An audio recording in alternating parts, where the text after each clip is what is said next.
What's going on, everybody? Welcome to Morning Musing with Isaiah. Listen, this is week 2, and I just wanted to say first, before we even get started, thank you to everybody who has supported me on this journey, has sent well wishes, has encouraged me, who's watched the first video, watched um, the little trailers that I put out on social media. Thank you so much for watching, for liking, commenting, sharing, all of that. And for those who have even subscribed on our YouTube account, thank you so much for that. If you just go ahead and take a moment, even right now, go ahead and click that like button.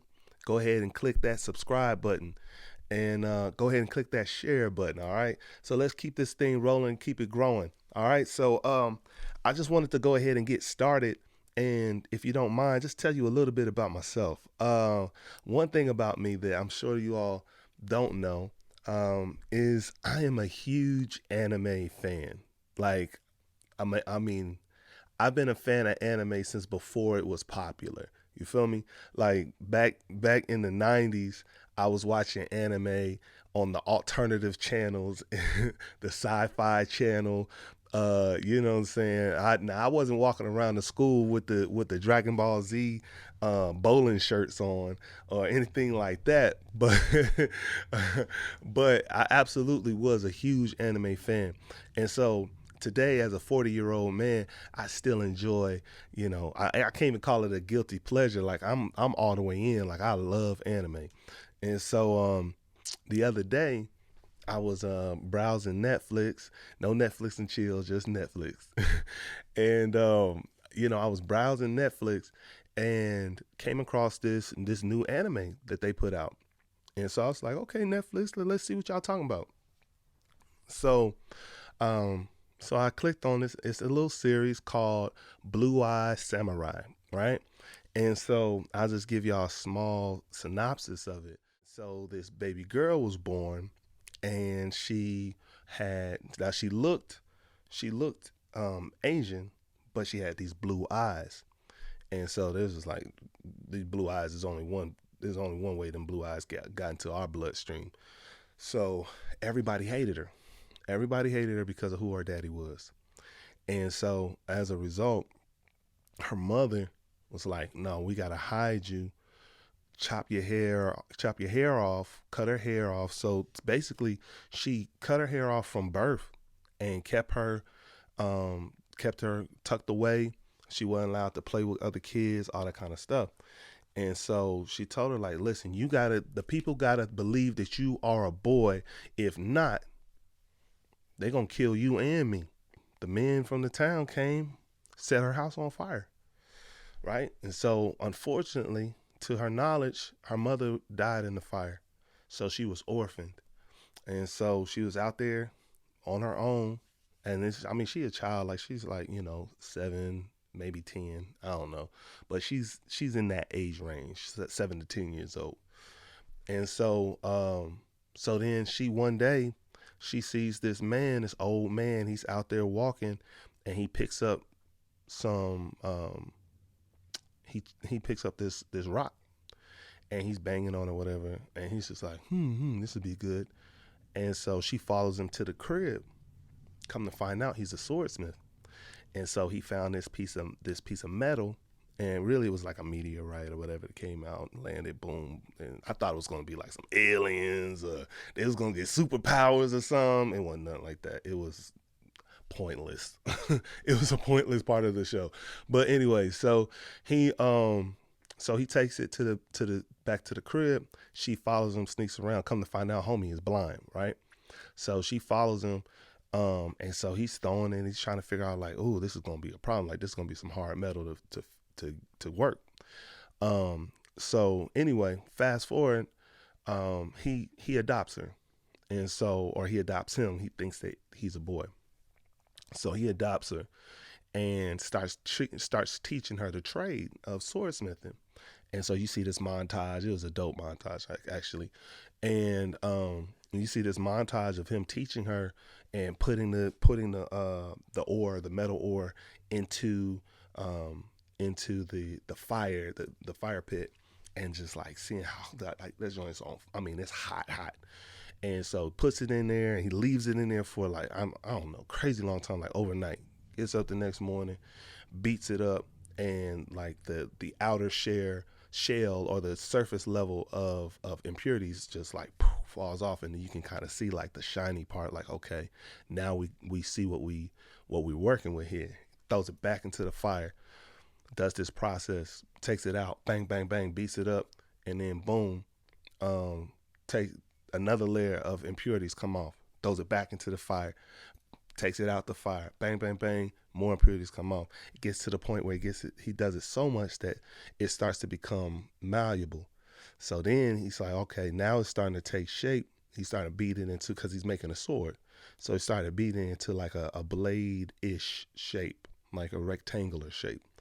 And so then he puts these borders on it to start to shape it.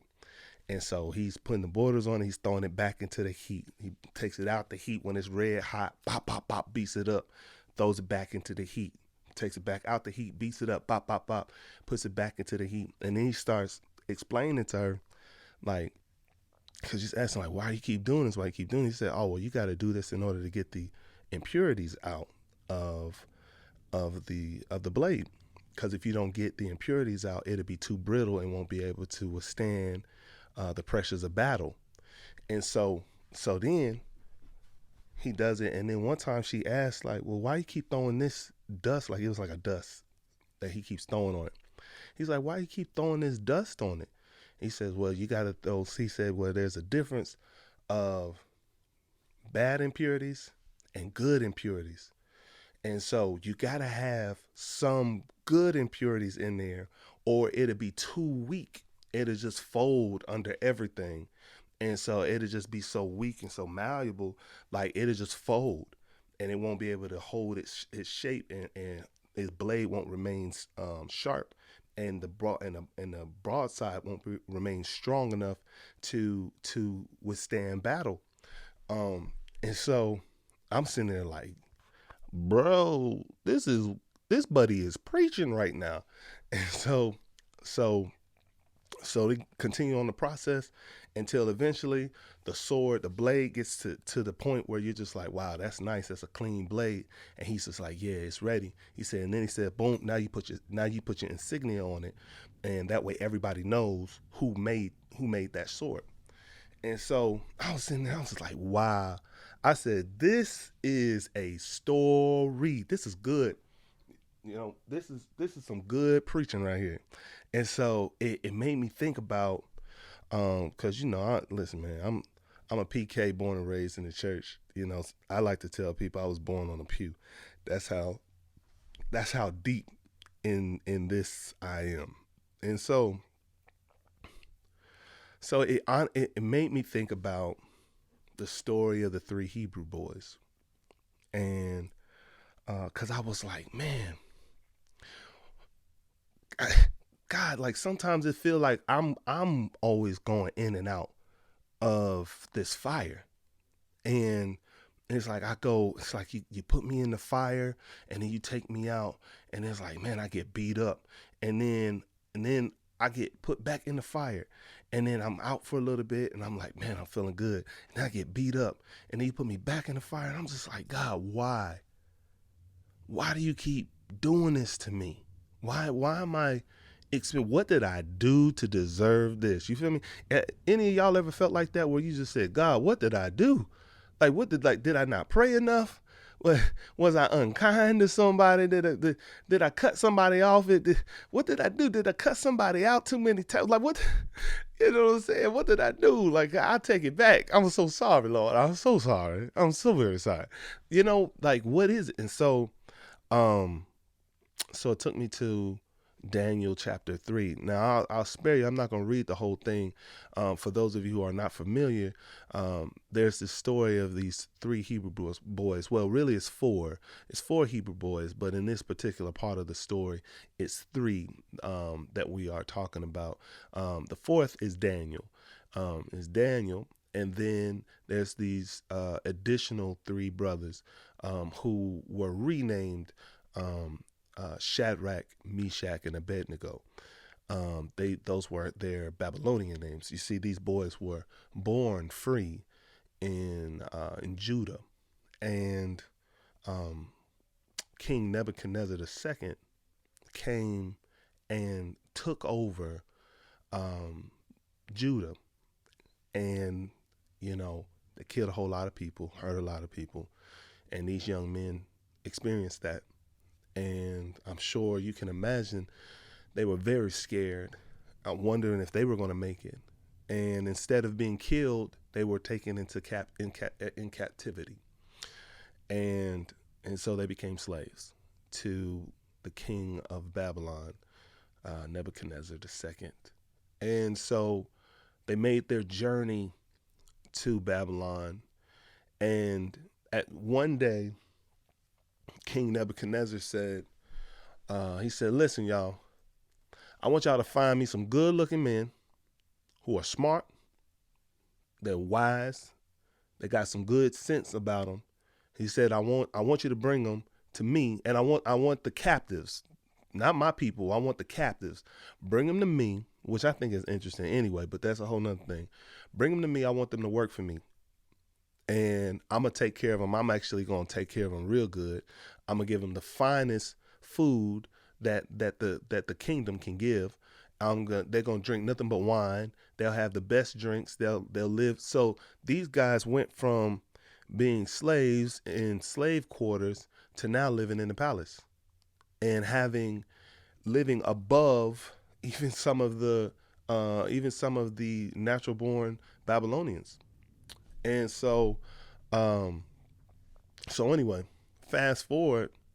So these brothers come to this point where Nebuchadnezzar has erected a image, a statue of himself, and he commanded everyone to bow to this statue. And they said, "On God, I'm not bowing to this statue." They said, "On God, on my God, I'm not bowing to this statue, bro." And they said, "Hey, if you don't bow to this statue, I'm taking your life." They said, "On God, I'm not bowing, bro. Take my life then." That's what they said. And so he said, "Bet, to the furnace you go." So now they gather them up, tie them up real good. In their clothes too. They like fully clothed in the coats and the cloaks and everything. Like they didn't even strip them down. So not only like we're gonna make sure y'all cooked. And so Nebuchadnezzar got so hot, he got so indignant, he turned the fire up 7 times hotter. That's what it say. 7 times hotter. Talk about OD. My man, he was like, "Oh, bro, you're not making it out of this." All right. So so then they tell the soldiers, "All right, go ahead, throw them in." Boy, that fire was so hot, and it got so hot so fast that when the soldiers opened up the door to throw them in, the soldiers ended up dying. They died. So they still threw them in the joint, and they threw them on the floor, bound up. Next thing you know, Nebuchadnezzar pops back and he checks the scene. I'm going to read to you what he said. He says, "Then Nebuchadnezzar the king looked and was astonished. And he jumped up and said to his counselors, 'Did we not throw 3 men who were tied up in the midst of the fire?' They replied to the king, 'Certainly, O king.' He said, 'Look, I see 4 men untied, walking around in the midst of the fire, and they are not hurt. And the appearance of the fourth is like a son of the gods.'" Then basically an angel, a divine being. And so then it says, this is verse 26. It says, "Then Nebuchadnezzar approached the door of the blazing furnace and said, 'Shadrach, Meshach, and Abednego, uh, servants of the Most High God, come out of there. Come here.' Then Shadrach, Meshach, and Abednego came out of the midst of the fire. The satraps, the prefects, the governors, and the king's counselors gathered around them and saw that in regard to these men, the fire had no effect on their bodies. Their hair was not singed, their clothes were not scorched or damaged. Even the smell of smoke was not on them. This is verse 28. Nebuchadnezzar responded and said, "Blessed be the God of Shadrach, Meshach, and Abednego, who has sent his angel and rescued his servants who believed in, trust in, and relied on him. They violated the king's command and surrendered their bodies rather than serve or worship any god except their own God." Verse 29. Therefore, I make a decree that any people, nation, or language that speaks anything offensive against the God of Shadrach, Meshach, and Abednego shall be cut into pieces, and their houses be made a heap of rubbish. For there is no other God who is able to save in this way. Verse 30. I like verse 30. Verse 30 says, Then the king caused Shadrach, Meshach, and Abednego to prosper in the province of Babylon.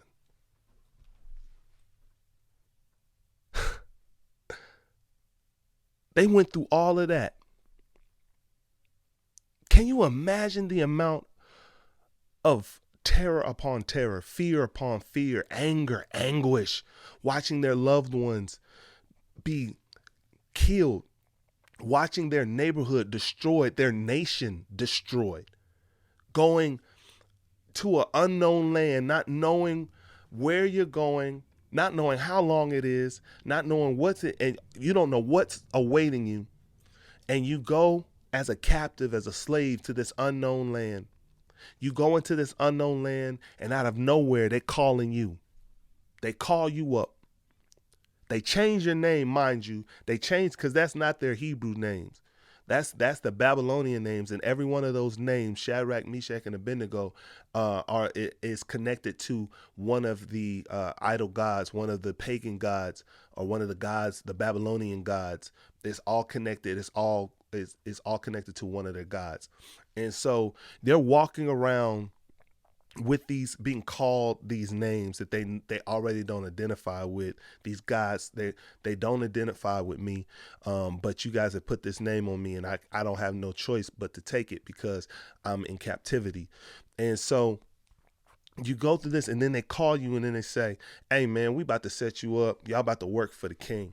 And so now you're just like, man, okay, we in a good spot. We in a good situation right now. I mean, it's the best.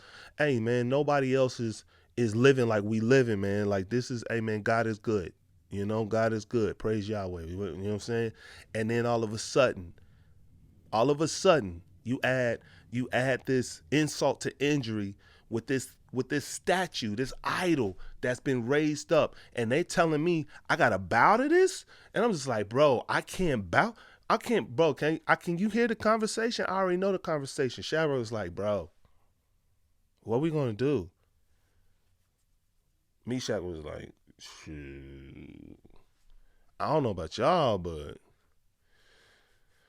I'm not built like that. Abednego was just like, yeah, cause I ain't built like that either, bro. Like, I don't.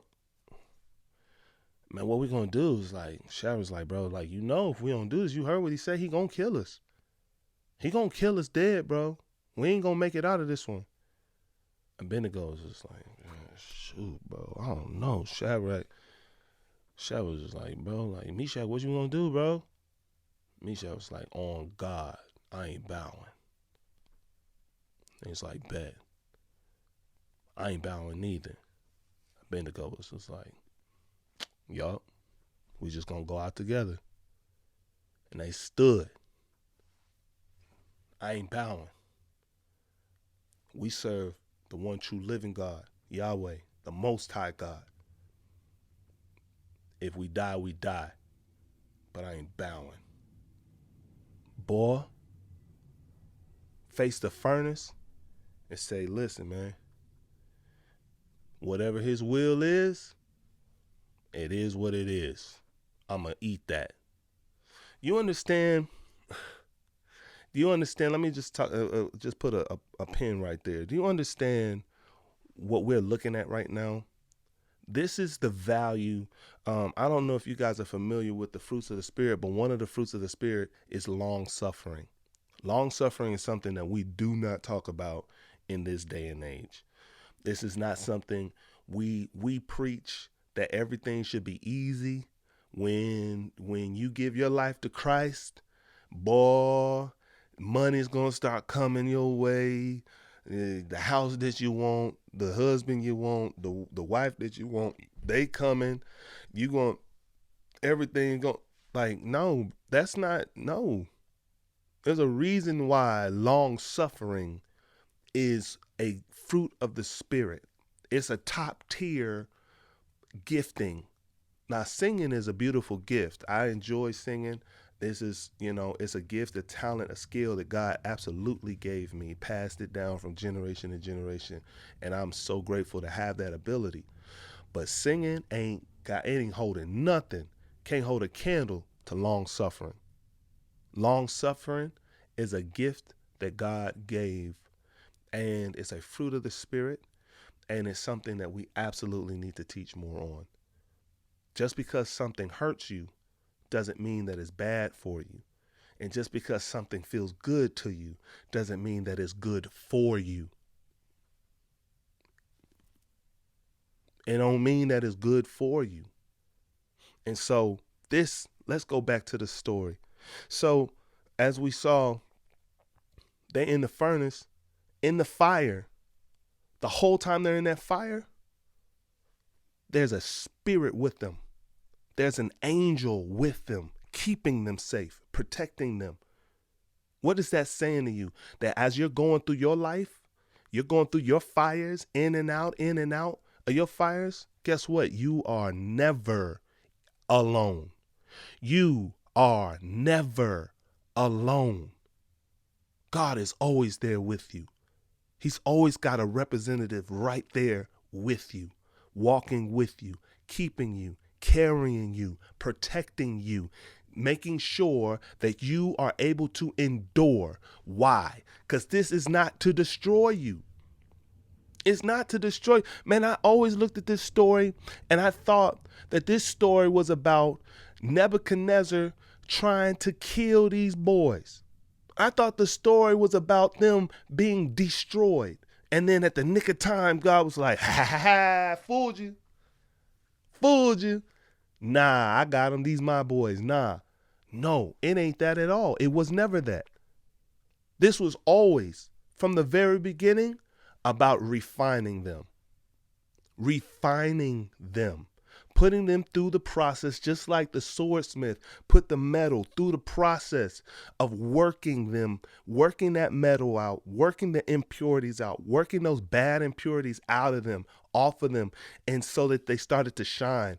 And then working them and put them in that fire, beat them with that hammer, put them in the fire, beat them with that hammer, put in that fire, beat them with that hammer to the point where they're malleable. Now they're able to be worked with. And you put the guards on them so that they start to take shape.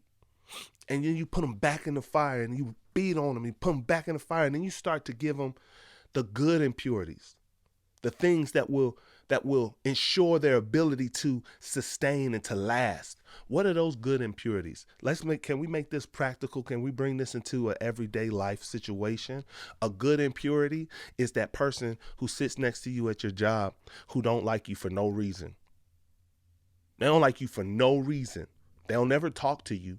And when they talk to you, it's always like, you really don't like me. I can tell you don't like me, but you won't tell me.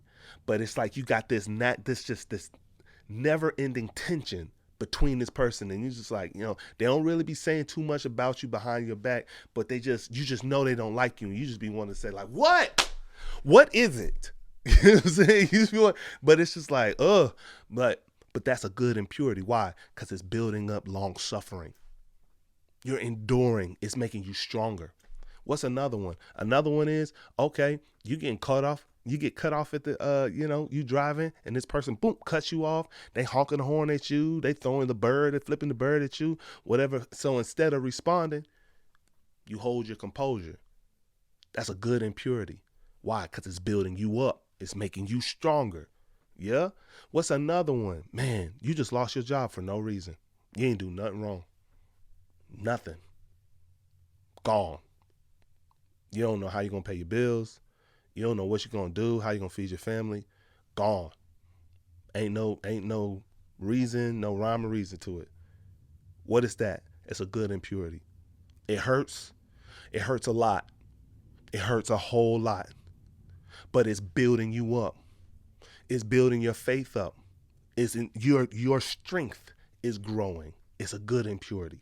See, these are things that we would look at and say, like, I must have did something wrong, or, oh, the devil's on my back. Oh, the devil always trying to woo, woo, woo. Nah, it ain't the devil, baby. It ain't the devil. No, it's God. He's allowing it to refine you, to make sure that when you're in battle, you're able to endure the battle. And not just one battle, you're able to endure battles. That your blade, your edge of your blade remains sharp, razor sharp. That it doesn't get all these little chips and dips and all this stuff in it. And then in the event that you do have an experience that will cause you to get dinged up real bad or whatever, you know what happens? You know what happens? They throw you right back in the fire. That's the only way. Got to throw you back in the fire, soften you back up again, fix you up, and then send you back out. That's the only way. So why the question is, why would God do this? He does it for his glory. For his glory. Did you not see the response from King Nebuchadnezzar? Did you not see his response? Nebuchadnezzar said, Shadrach, Meshach, and Abednego, children of the Most High God, servants of the Most High God, y'all come here. He made a decree over the whole kingdom. He said, listen, if anybody put their mouth, anybody talk crazy about their God, you're going to have to see me. And I'm telling you now, you're not making it through. In fact, I'm going to chop you up into little pieces, and then I'm going to burn your house down. Ain't going to be no remnants of you even existing in this world. There'll be nothing left. Nothing left. If you even, boy, you want to talk about baby, talking about put some respect on my name. Nebuchadnezzar said, hey, put some respect on their God name. Put some respect on Yahweh's name. You hear me? The Most High God. Because he sent an angel to protect them. And ain't no other God able to do that. Yeah. You're going through so he can get the glory. You're going through so somebody who's been bowing and worshiping another God will look back and say, now surely their God is real. You're going through, let me tell you, let me ask you the question, how many times after this moment did you hear anybody talking about Shadrach, Meshach, and Abednego?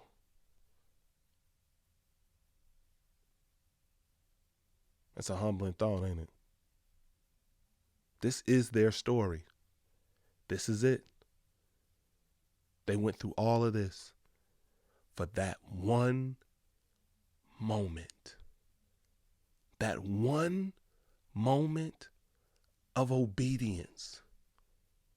The one moment of sacrifice made them legends. Thousands of years later, you got a guy sitting on a podcast telling you about their story. thousands of years later? Who's going to be telling your story thousands of years later? Who's going to have the opportunity to have their life encouraged because they heard your testimony? Not even from you, from somebody else. Who's going to have their life interrupted? The trajectory of their life interrupted by your story, your moment of obedience, because you endured great suffering that refined you, that made you better. Because you endured, because you didn't quit, because you didn't curse God and die like they told Job.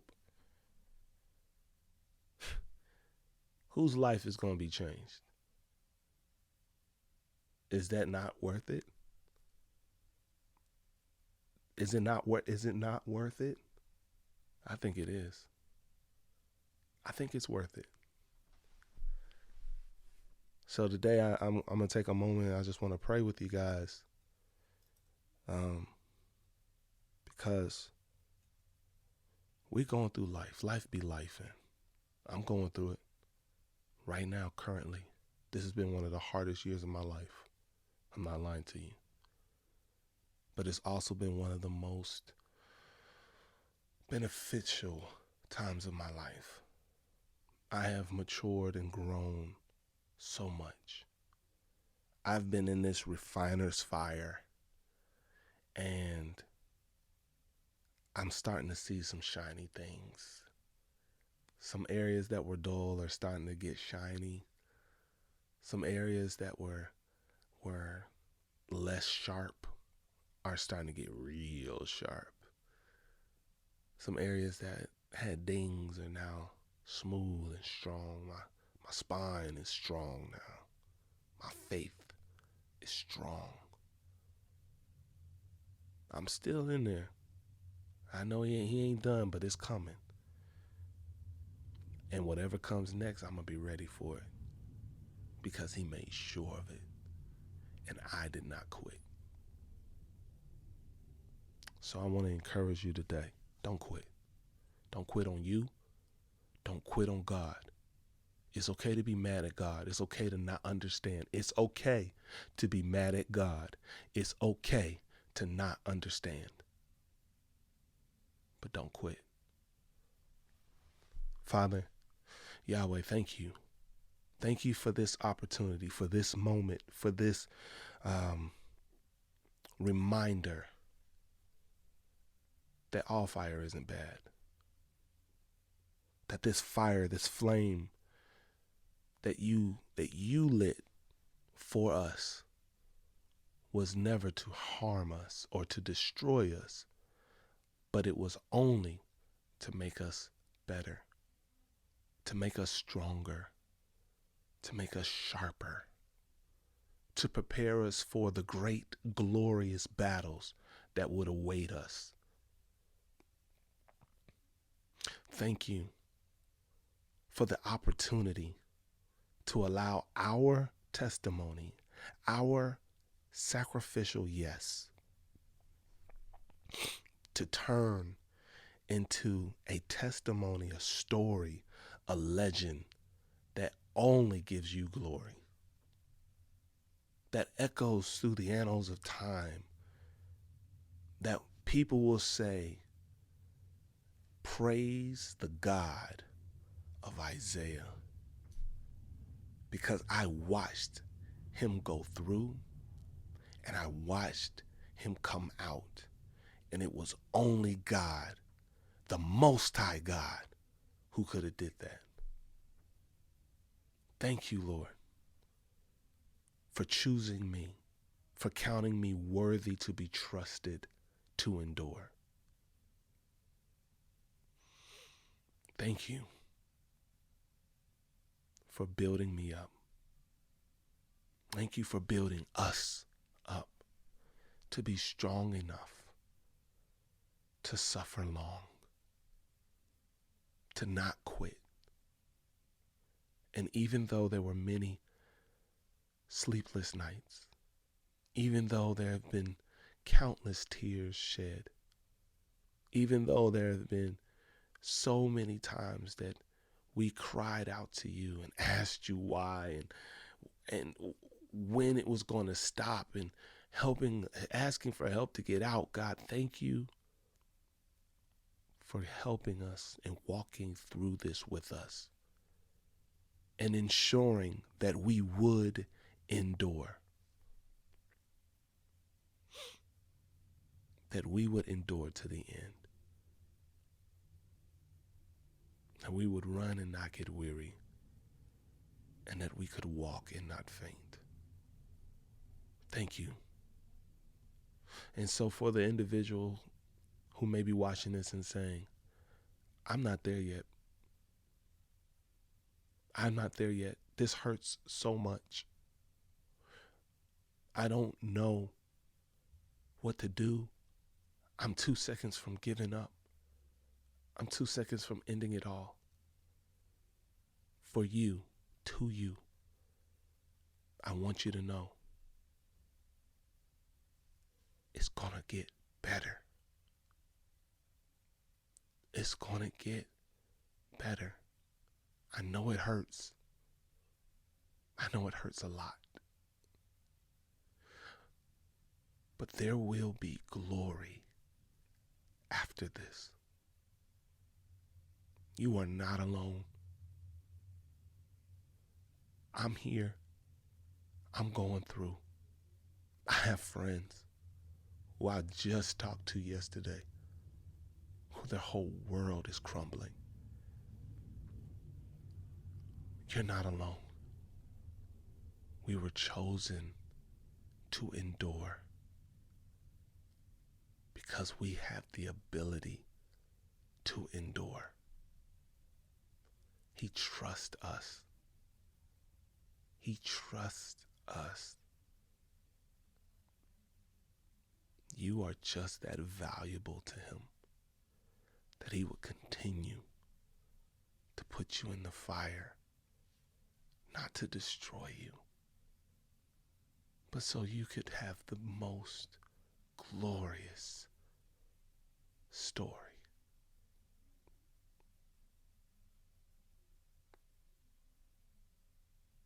I pray for his strength. I pray for his peace. I pray for his joy to overtake you now, to protect you, to guard your heart and your mind. It's going to be okay. This isn't happening to you. It's happening for you. Okay? Thank you, Lord. So, all right, y'all. That's my time. Sorry I went a little bit longer than I planned on it. But I guess I got a little bit excited about this one. This was this was good. So, like I said in the beginning, thank you so much, everybody, for tuning in. And please take a moment, subscribe, hit that heart, leave a comment. If you've been encouraged, leave a comment. If you've been blessed, leave a comment. If you wish that I did something a little bit different, leave a comment. It's okay. I won't cry. And if I do cry, I'll just wipe my eyes and get back on the screen for you. But yeah, so hey, listen, this is Morning Musing with Isaiah, where we just talk about stuff. Thank you. All right, y'all. Till next time.